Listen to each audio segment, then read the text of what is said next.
Assalamualaikum warahmatullahi taala wabarakatuh. Ahyakum bi tahiyatil Islam, tahiyatan thayyibah mubarakah min indillah tabaraka wa taala. Alhamdulillahi rabbil alamin wal aqibatu lil muttaqin wala udwana illa 'alal zalimin. Asyhadu an la ilaha illallah wahdahu la syarikalah wa asyhadu anna Muhammadan abduhu wa rasuluh. Allahumma salli wa sallim wa barik ala sayyidina Muhammad wa ala alihi wa sahbihi wa barik wa sallim. Bismillahirrahmanirrahim wa bihi nasta'in wa la haula wa la quwwata illa billahil aliyil azim. Apa khabar sahabat-sahabat sekalian? Terima kasih kerana dapat bersiaran bersama dengan saya sekali lagi. Kita masih lagi di dalam bulan Ramadan pada tarikh 27 Ramadan. Alhamdulillah. Semoga kita terus diberikan oleh Allah kekuatan, kesihatan dan istiqamah untuk meningkatkan amal ibadah kita pada bulan yang penuh keberkatan ini, dan kita memohon sungguh-sungguh pada Allah pada pecutan terakhir ini Allah mengampunkan dosa kita dan kita keluar dari Ramadan ini dengan semangat yang baru, dengan iltizam yang baru, dengan amalan-amalan yang lebih berkualiti untuk mendapatkan redha daripada Allah Subhanahu wa taala. Muslim muslimat yang berhormat Allah sekalian, kesinambungan daripada sesi saya yang sebelum ini berkaitan dengan tajuk Punyalah Malas. Tajuk kali ini berkaitan dengan mangsa. Okay? Dalam kehidupan kita ni, kita sering menjadi mangsa. Bila jadi mangsa, kita rasa ditekan. Jadi mangsa, kita ditekan. So, in English, mangsa dipanggil sebagai victim. Sometimes we feel like a victim. Sometimes we feel like we're being victimized. So the question now is, how do you turn victim into a victor? Terbalikkan dia. Okey, kita buat daripada victim kepada victor. Victim kepada victor. Dan tuan-tuan dan puan perhatikan, gerak laku badan saya berubah bila daripada victim selesa, dan bila nak tukar jadi victor, dia agak susah sikit dan saya kena menggerakkan badan saya. Maknanya, kalau kita nak tukar keadaan hidup kita, pekerjaan kita, nasib kita yang sentiasa menjadi mangsa dan ditekan, kita perlu melakukan perubahan, dan perubahan itu perlukan effort. Effort ini akan buatkan kita bertukar daripada victim kepada victor, daripada mangsa kepada yang berjaya, daripada yang tertindas, yang dizalimi kepada yang lebih cemerlang. Itu permulaan sebagai asas. Jadi ingat, kalau anda lupa apa-apa yang saya bincang pada sesi ini, anda cuba ingat saja, kita nak tukar daripada victim kepada victor. Kena ubah jadi victor. Ya, tapi the choice is yours. Pilihannya adalah daripada anda. Saya cuma menggariskannya sahaja. Lagi sekali, bertitik tolak daripada hadis yang saya utarakan pada sesi yang lepas, daripada Al-Baihaqi. Rasulullah sallallahu alaihi wasallam bersabda, innallaha azza wa jal yuhibbu idza amila ahadukum amalan ayyutqidah. Ya, sungguhnya Allah azza wa jal sangat mengasihi mereka-mereka yang bila melakukan satu pekerjaan dilakukan dengan bersungguh-sungguh. Ayyutqinah. Ya. Jadi apa kaitannya mangsa dengan bersungguh-sungguh? Sebelum kita pergi secara terperinci, dan satu persatu langkah bagaimana untuk kita bersungguh-sungguh dalam pekerjaan kita, mari kita tanyakan soalan, kita selalu jadi mangsa kepada apa? Dan kepada apa? Okay? Kita selalu menjadi mangsa kepada siapa? Dan kepada apa? Kita selalu menjadi mangsa kepada seseorang, dan kita sering menjadi mangsa kepada keadaan. Ya? Bila cakap pasal kepada seseorang, kita sering jadi mangsa pada siapa? Kadang-kadang kita menjadi mangsa kepada rakan-rakan. Kadang-kadang kita menjadi mangsa kepada bos. Kadang-kadang kita rasa kita menjadi mangsa kepada organisasi dan syarikat. Kadang-kadang kita rasa kita menjadi mangsa kepada anak-anak.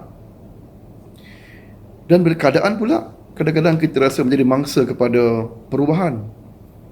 Kita menjadi mangsa kepada COVID sebab pendapatan kita terganggu.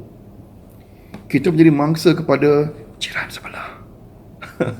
Kita menjadi mangsa mungkin kepada isteri ataupun suami sendiri. So sekarang ni ialah macam mana kita nak tukar daripada victim kepada victor, daripada mangsa kepada seorang yang cemerlang dan berjaya. Baik, berbalik-balik kepada hadis tadi, ayyutqinah, bersungguh-sungguh. Tuan-tuan dan puan-puan muslimat sekalian, bila kita membuat satu pekerjaan dan ianya tidak menepati cita rasa seseorang dan menyebabkan seorang itu jadi marah, maka berlakulah satu tenaga yang akan menghempap kita, dan hempapan itu membuatkan kita rasa macam kita ini tertekan, kita ini dizalimi, dan kita menjadi mangsa. Dan siapakah yang kadang-kadang menghempap kita disebabkan oleh ketidakpuasan mereka terhadap kerja kita? Boleh jadi rakan kita, boleh jadi bos kita, boleh jadi pelanggan kita, boleh jadi isteri kita dan suami kita. Jadi, mari kita selusuri bagaimana kita nak memahami konsep ayyutqinah ini supaya kita keluar daripada mangsa kepada yang berjaya, daripada victim kepada victor. Baik, muslimat yang Allah sekalian, bila cakap pasal ayyutqinah, kita sering mendengar bahawa kena kerja dengan bersungguh-sungguh. Kerja dengan bersungguh-sungguh, ya. Itu satu yang sangat superficial, satu sangat umum. Sekarang kita nak deep dive, kita nak masuk ke dalam dengan lebih detail supaya kita boleh perincikan dan kita boleh memanfaatkan supaya ia dapat mengubah cara kehidupan kita, cara bekerja kita, cara beramalat kita dan cara berniaga kita. Baik, tuan-tuan dan puan-puan muslimin sekalian, betul, secara asas dan dasarnya kita kena kerja bersungguh-sungguh, kena kerja rajin. Tapi apa maknanya kalau kerja rajin tapi tak ikut prosedur? Apa maknanya kerja rajin tapi tak ikut tata cara yang telah ditetapkan oleh syarikat? Apa maknanya kerja rajin, bantu buat kerja rumah tapi tak ikut adab dan tata susila di rumah? Kan? Jadi yang penting ialah bukan sekadar kerja rajin. Kerja rajin kena diikuti dengan mengikuti prosedur. Kena mengikuti SOP. Prosedur ataupun SOP yang disediakan itu adalah untuk menjadikan satu pekerjaan itu terbaik, menepati cita rasa yang diharapkan dan ianya berlaku secara berterusan. Okey, hasil yang baik dan yang diharapkan itu boleh berlaku secara berterusan. Sebab itu kena ada SOP supaya siapa buat pun dia akan ikut tata cara yang betul. Jadi, bila kita kerja rajin sekalipun, kadang-kadang bila tak ikut SOP, kita akan dimarahi dan kita jadi rasa kita jadi bangsa. Kata apa barang kerja rajin pun kena marah juga. Bukan masalah kerja rajin kena marah. Persoalannya ialah kerja rajin kenapa tak ikut SOP. Jadi ayyutqinah di sini bermakna kerja rajin, betul-betul dengan rajin dan ikut SOP. Itu tahap yang kedua. Rajin, ikut SOP. Kemudian, yang ketiga pula, berlaku tak bila kita dah buat kerja dengan rajin, ikut SOP, masih lagi kena marah? Kenapa? Sebab tak semua masalah yang berlaku dalam tempat kerja kita akan diselesaikan dengan SOP. Sebab SOP itu disediakan untuk menyelesaikan masalah yang diberikan prioriti yang besar. Tapi ada juga benda yang kecil-kecil yang mendatang atau benda yang baru yang di luar rangka kerja SOP. Maka di sinilah kita kena menggunakan common sense. Sebab tak semua kerja boleh diselesaikan dengan SOP. Ada juga kerja yang kita kena lakukan di luar rangka kerja SOP. Di sini kita kena guna common sense dan di sinilah keluarnya terminologi yang saya nak war-warkan, tuan-tuan dan puan, kita kena humanize our SOP. SOP needs to be humanized. Tak cukup sekadar aku dah buat kerja ikut SOP dah, cukuplah. Kalau apa-apa salah apa semua ni, kalau tak ikut apa semua, dan bahagian teknikal lah tengok. Tak semestinya gitu. Kita yang kena fikirkan juga dan berikan calangan kepada pihak teknikal apa yang patut diperbaiki. Ya, humanizing the SOP. Jadi SOP sih tak cukup. Kita kena pergi ke peringkat ketiga dan ayyutqinahnya apa dia? Buat kerja ikut SOP dan guna akal. Guna akal supaya hasil kerja kita itu is something yang workable, yang memenuhi spesifikasi. Ya, hasil kerja itu memenuhi spesifikasi and it is workable, functional. So, kita bukan sekadar nak kerja rajin, tapi kerja rajin ikut SOP. Dan bukan sekadar kerja rajin dan ikut SOP, dan kita nak kerja rajin, SOP, dan juga hasilnya itu ialah something yang workable and mengikut spesifikasi.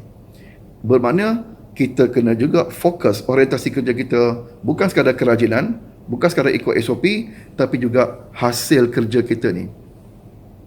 Baik. Berlaku pula kita dah buat kerja rajin, ikut SOP kan. Kemudian dah hasilnya pun bagus, memenuhi spesifikasi. Kena marah juga. Bos membebel juga. Kenapa? Kita rasa ni, apa lagi nak ni? Dan kita rasa macam kita dimangsa kepada keadaan. Kita menjadi victim. Now, how do you turn victim to become a victor? Macam nak tukar victim jadi victor? Tuan-tuan dan puan, kerja rajin saja tak cukup, kena ikut SOP. Ikut SOP juga tak cukup, hasilnya itu mengikut spesifikasi ataupun tidak. Yang seterusnya adalah hasil kerja yang mengikut spesifikasi itu, yang workable itu, kadang-kadang tidak semestinya memenuhi cita rasa pengguna. Pengguna punya ekspektasi ini lebih dinamik daripada spesifikasi kita. Ya.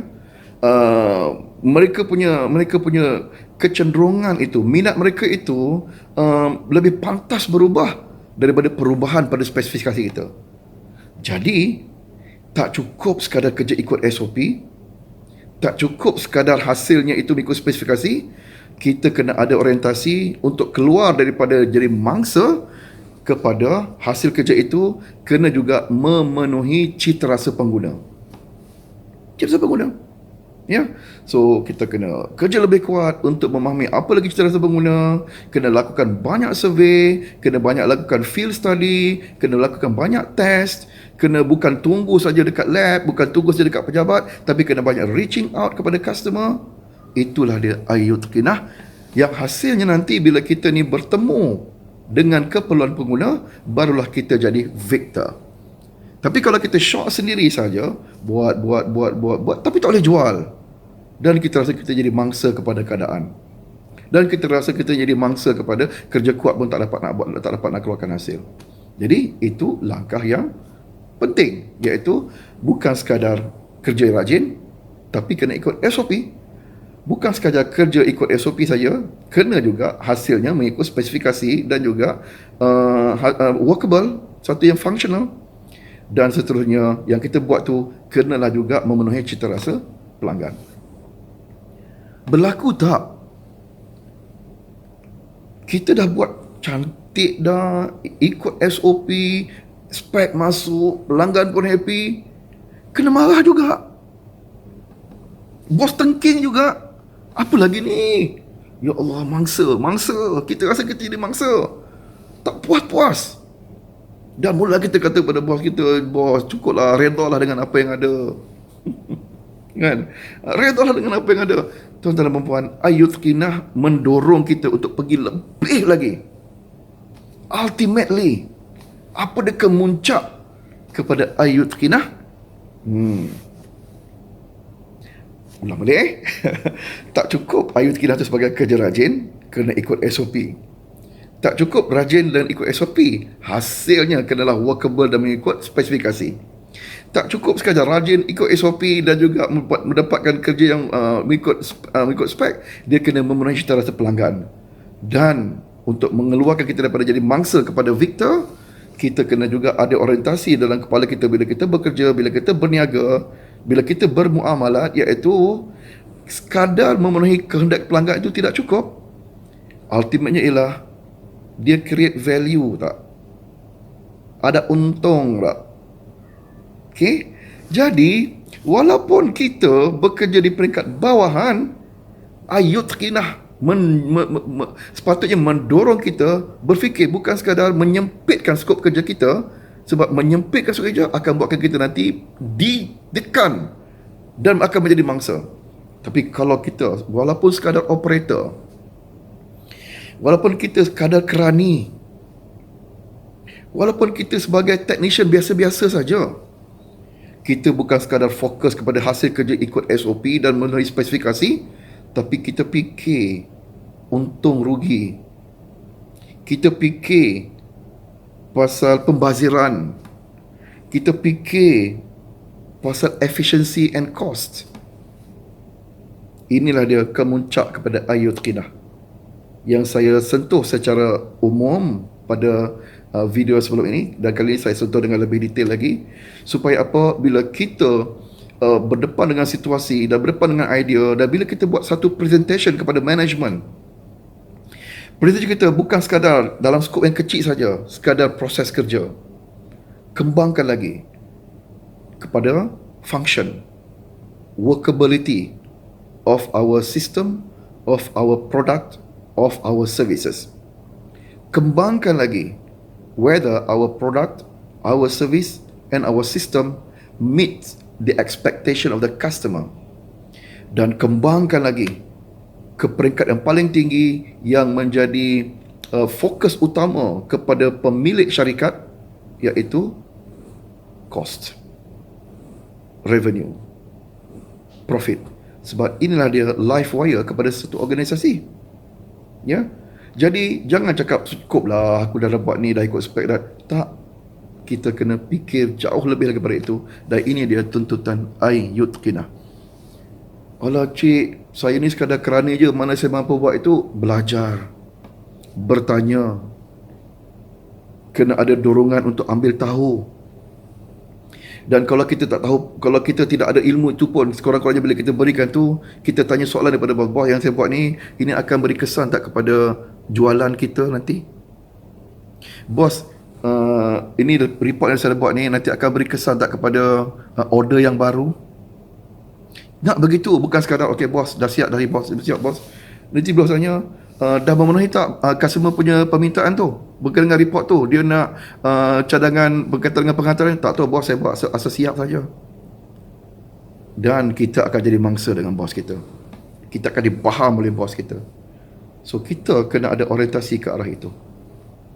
Muslimin muslimat hadirin sekalian, jadi konsep perbincangan berkaitan dengan ayat qinah bukan sekadar terberhenti dekat kerja rajin saja, tapi ia berkaitan dengan orientasi kita kena pergi ke penghujungnya, iaitu berkaitan dengan profit and loss of the organisation. Jadi untuk sampai ke arah itu, memanglah secara asasnya ketakwaan kita kepada Allah. Tak cukup dengan itu. Tuan-tuan dan puan, kita bukan sekadar nak jadi warak di tikar semayang sahaja. Kita bukan sekadar jadi alim di masjid dan surau sahaja. Kita kena tunjuk profesionalisme kita bukan di depan Allah di masjid dan surau sahaja, sebab Allah ada di mana-mana. Kita kena tunjuk profesionalisme kita di luar tikar semayang, di tempat kerja, di tempat berniaga kita. Jadi bermakna apa? Tidak ada jaminan seorang yang warak akan menjadi profesional di tempat kerja. Sebenarnya seorang yang alim, yang pandai ilmu-ilmu agamanya, menyebabkan dia juga seorang yang cekap dan berkompetensi tinggi di tempat kerja. Disebabkan itu, akidah saja tidak cukup, perlu adakan ilmu dan perlukan ada kemahiran yang perlu dicari. Jadi ayat qinah di sini bermakna juga apa? Bukan sekadar meningkatkan ketakwaan kita pada Allah hasil kerja itu, tapi juga mencari ilmu dan juga mencari kemahiran-kemahiran yang baru, supaya kita boleh mendorong orientasi kerja kita, orientasi perniagaan kita, bukan sekadar benda yang kecil, bukan sekadar benda yang biasa-biasa yang akhirnya membuatkan kita akan jadi mangsa, tapi ilmu, ketakwaan dan juga pengalaman dan juga kemahiran itu akan mendorong kita sampai ke tempat yang paling tinggi dalam perniagaan, paling tinggi dalam berorganisasi, paling tinggi dalam kita bermuamalat, iaitu berkaitan dengan profit and loss. Dan bila kita mampu berfikir sampai peringkat itu, kita menjadi seorang victor, dan barulah kita akan menjadi aset utama pada sebuah organisasi. Kita akan menjadi aset utama organisasi bukan sebab kerja rajin. Kita bukan menjadi aset pada organisasi bukan sebab kita ni kerja pandai. Kita akan menjadi aset pada organisasi ini bila kita buat kerja yang betul lagi tepat. Itu baru menjadikan kita sebagai aset kepada organisasi. Baik, muslim-muslimat yang dirahmati sekalian, sekarang kita bergerak kepada fasa kedua daripada tazkirah ini dalam sesi Da'i Korporat. Tadi ialah apa yang kita kena lakukan secara membetulkan, to configure kita punya orientation dalam kepala supaya pekerjaan kita tu lebih ke depan, lebih berdaya saing dan lebih maju, supaya kita ni keluar daripada menjadi mangsa kepada keadaan, mangsa kepada individu.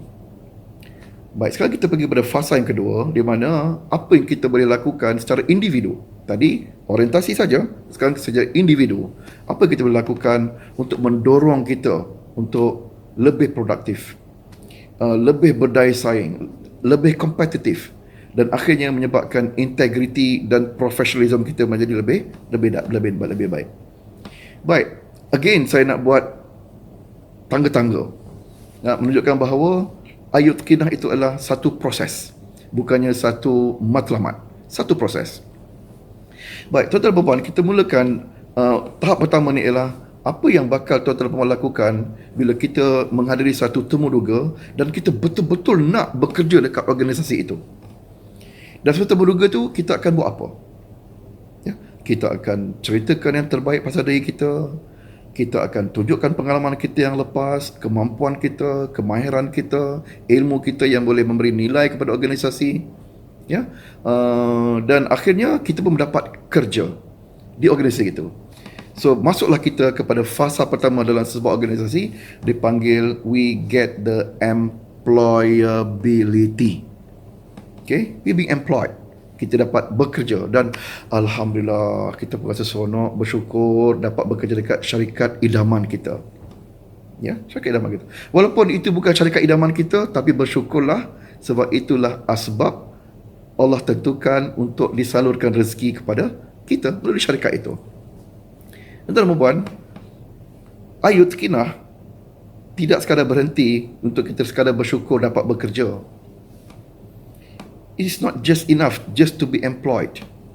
We need to enhance our employability, stage number 1, and move to the second stage. What is the second stage? We move from employability and you demonstrate, you portray your substance and capability. Employability, kita cuma sebagai pekerja, dapat pekerjaan. Tapi apa bezakan kita sekarang pekerja yang biasa kepada pekerja yang ada nilai, ada aset kepada organisation? It's all about your capability. What are your subject matters? Apa dia perkara yang orang akan rujuk kepada anda? Apa anda punya specialty? Tanya soalan ni pada anda. Kalau anda perlu 5 saat untuk jawab, meaning you don't have an answer. Tapi kalau soalan itu diberi kepada anda, what is your specialty at work? Dan anda boleh jawab 3 benda dalam masa 5 saat, then you are really special. Ingat saya cabar anda lepas ini, 5 saat, berikan apa dia 3 benda yang anda punya subject matter di tempat kerja. Kalau anda perlukan 5 saat lebih lagi untuk menjawab, maknanya you don't have any substance. Okay, di tempat kerja. Tapi kalau anda boleh jawab dalam masa 5 saat, then you really adding value to the organisation. Ya. So tahap pertama, employability. Dan kita ayat kinahkan lagi, bukan sekadar bekerja, tapi kita ada kemahiran-kemahiran yang tertentu, ilmu-ilmu yang tertentu, kepakaran-kepakaran yang tertentu yang boleh dimanfaatkan oleh organisasi. Dan itu pun kadang-kadang tak cukup. Kadang-kadang kita ada orang yang pakar, ada special organisation, tetap jadi mangsa, tetap kena marah. Dia pun pening kepala. Aku dah pecah kepala dah, meningkatkan ilmu, meningkatkan kemahiran, kena marah juga, kena tibai juga. So apa dia yang kita nak kena buat? Ayat kinah sepatutnya mendorong kita pergi ke tahap ketiga. Daripada employability, then you show your capability, and nombor 3 apa dia? Tuan-tuan dan puan, tak guna kita ni hebat, terperap dekat departmen tu. terperap dekat sel itu, terperap dekat meja tu. You need to make yourself more visible by the others. Your presence, your substance must be first seen by the others. So step nombor 3 dia apa? Daripada employability kepada apa?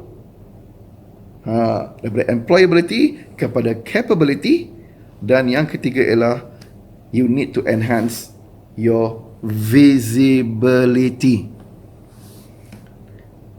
Your presence must be seen by the others.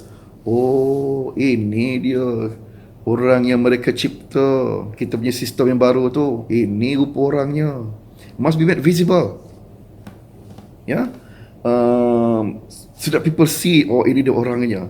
Bukan untuk kita rasa bongkak, tak, untuk kita mengatakan bahawa bukan untuk kita bongkak, tapi untuk menjadikan contoh teladan kepada yang lain. Okey, dan di sinilah ramai di kalangan kita yang tawaduk. Ramai di kalangan kita yang tawaduk akan terberhenti untuk sekadar di capability sahaja, dan mereka jarang terdorong untuk make themselves more visible sebab tawaduk, nak jaga hati. Jom kita lakukan sedikit configuration pada hati kita. Kita nak keluar itu bukan sebab nak menunjuk-nunjuk, tapi untuk jadikan contoh. Kita kena lihat bila penceramah-penceramah yang ilmuwan-ilmuwan ini, kalau dulu sekadar mengajar di masjid dan surau saja, sekarang ini telah pergi ke fasa yang lebih lagi, iaitu dengan menggunakan internet, dengan menggunakan Facebook secara live, di mana mereka make themselves more visible. Mereka bukan untuk cari populariti, wa iyazubillah. Saya yakin mereka bukan untuk cari populariti, tapi mereka mencari platform yang baru, mencarikan ruang yang baru untuk sumber dakwah dan ilmu itu dapat disebarluaskan lagi. Jadi sama jugalah kita ambil konsep itu. Ya, kita boleh tawaduk, jaga hati kita, tapi jangan sampai menyekat kita to make our strength, our value be visible by the others. So, step number 3, you need to make your presence be seen by the others.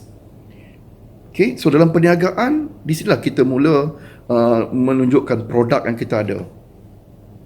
Okay, apa dia kemahiran yang kita ada. Itu step yang ketiga. Dan kalau kita tidak masuk ke step nombor 3 dan kita terperangkap di step nombor 2, kita akan tetap jadi mangsa. Sebab orang tak kenal kita. Orang tak tahu kita. Dan bila berlaku apa semua, orang tak tahu nak rujuk pada siapa. Dan akhirnya kita jugalah yang nak kena buat. Tapi kalau orang tahu kita dan kita boleh ajar orang lain, kita boleh jadi SMEs kepada department lain, dan department lain pula tahu nak buat macam mana dan tahu nak rujuk pada siapa, kan kemudah kerja kita sikit dan kuranglah kita jadi mangsa. Kita bertukar daripada victim kepada victor. Jadi kita kena berani untuk keluar daripada kepompong sekadar capability kepada move ke depan supaya kita ni be more visible. So daripada employability kepada capability kepada visibility. Kadang-kadang ada juga orang ni visible, nampak dia ada problem je, dia ada isu je, nampak muka dia. Ada belakang ada satu situasi je, nampak dia. He is visible, tapi orang meluat.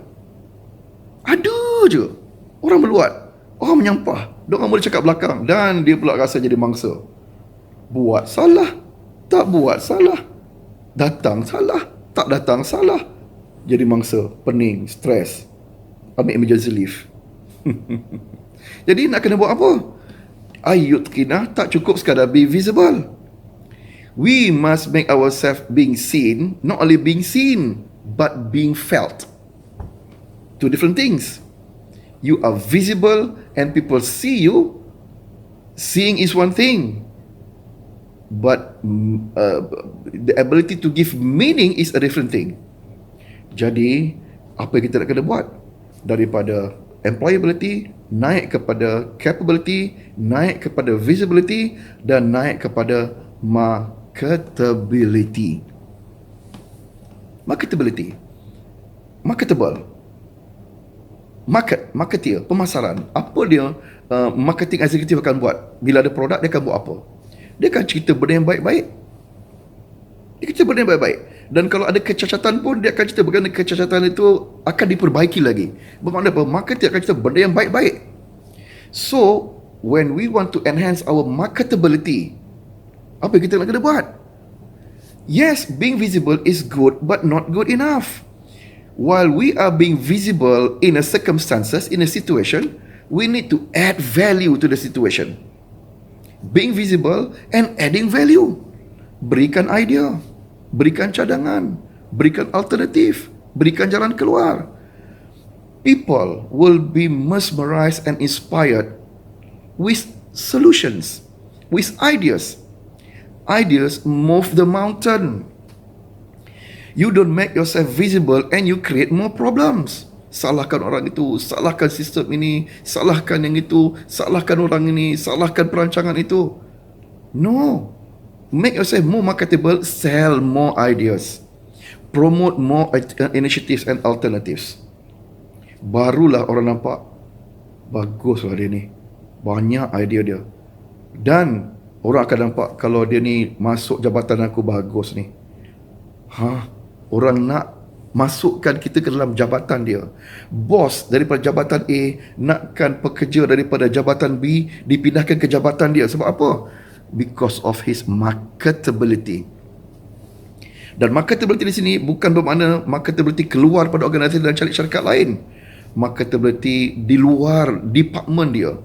Jangan sempitkan kita punya kotak pemikiran ni untuk memenuhi job description dan target dan juga KPI jabatan kita saja. Ayu Tikinah mendorong kita untuk pergi jaga membantu bagaimana kita boleh adding value dalam membantu department lain, jabatan lain, division lain untuk achieve their respective targets and goals.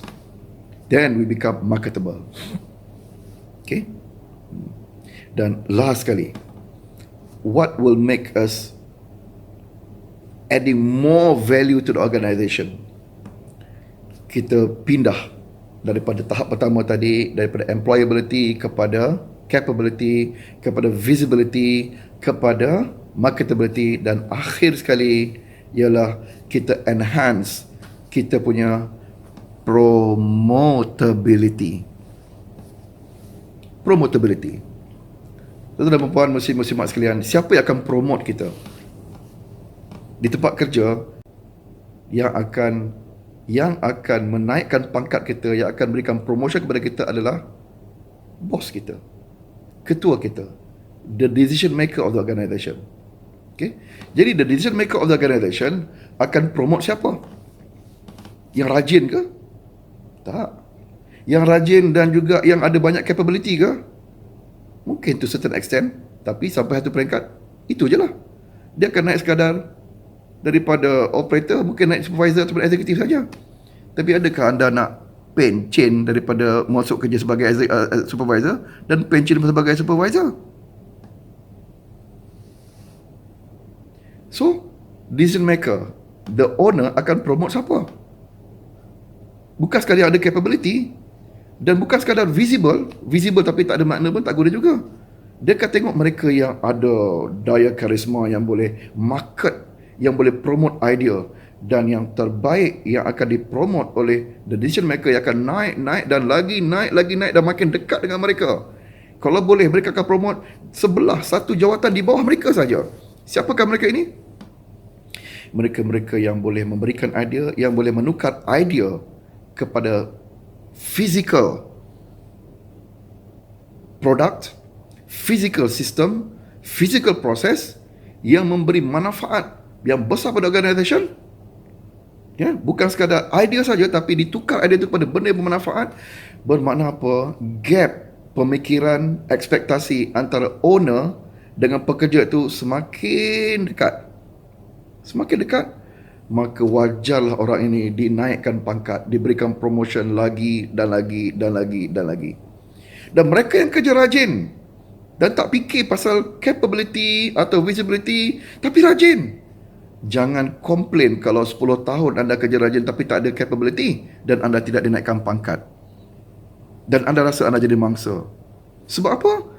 You made the choice to remain being an employee.